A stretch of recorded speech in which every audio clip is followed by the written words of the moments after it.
मालकिन और नौकर का प्यार। ये कहानी समाज की परंपराओं और प्रेम की ताकत को दर्शाती है। कहानी का आरंभ एक छोटे से कस्बे में रहने वाली अनामिका एक अमीर जमींदार की इकलौती बेटी थी। उसका स्वभाव बहुत ही सौम्य और दयालु था। उसका परिवार बड़ी हवेली में रहता था, जहाँ कई नौकर काम करते थे। उन्हीं नौकरों में से एक था रामू, एक सीधा सादा और मेहनती युवक, जो अनाथ था और इस हवेली में काम कर अपनी रोजी रोटी चलाता था। अनामिका का स्वभाव दूसरों से अलग था। वह ऊंच नीच की परवाह किए बिना सबके साथ अच्छा व्यवहार करती थी। यही कारण था कि नौकर चाकर उसे बेहद सम्मान देते थे। प्रेम का अंकुरण। रामू दिन रात मेहनत करता और कभी किसी से शिकायत नहीं करता। एक दिन जब अनामिका ने देखा कि रामू को चोट लगी है, तो वह खुद उसके लिए दवा और पट्टी लेकर आई। रामू चकित था कि उसकी मालकिन खुद उसकी देखभाल कर रही हैं।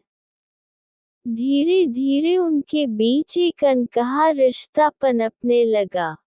रामू, जो हमेशा खुद को छोटा और हीन समझता था, अनामिका के स्नेहपूर्ण व्यवहार से बदलने लगा।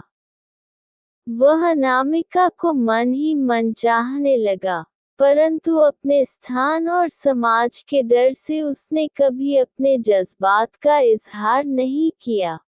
सामाजिक बंधन और संघर्ष। एक दिन अनामिका के पिता को इस बात की भनक लगी कि उनकी बेटी का व्यवहार रामू के प्रति कुछ खास है। यह उनके लिए असहनीय था। उन्होंने रामू को हवेली से निकाल देने का निर्णय लिया। अनामिका ने इसका विरोध किया, लेकिन समाज और परिवार के दबाव में वह कुछ कर नहीं पाई। रामू को यह एहसास हो गया कि उनका रिश्ता समाज की दीवारों को तोड़ नहीं पाएगा। वह अनामिका की भलाई के लिए खुद हवेली छोड़कर चला गया।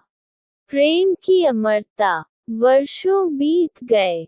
अनामिका ने किसी और से विवाह नहीं किया और रामू भी अनजान जगह जाकर एक साधारण जीवन जीने लगा।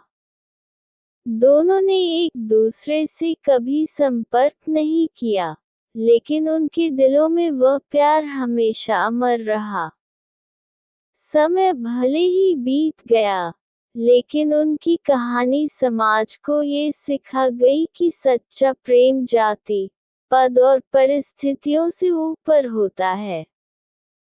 कहानी का संदेश। ये कहानी प्रेम की पवित्रता और समाज की कठोर सच्चाइयों को दर्शाती है। कभी कभी प्यार अपने मुकाम तक नहीं पहुंचता, लेकिन उसकी सच्चाई उसे अमर बना देती है।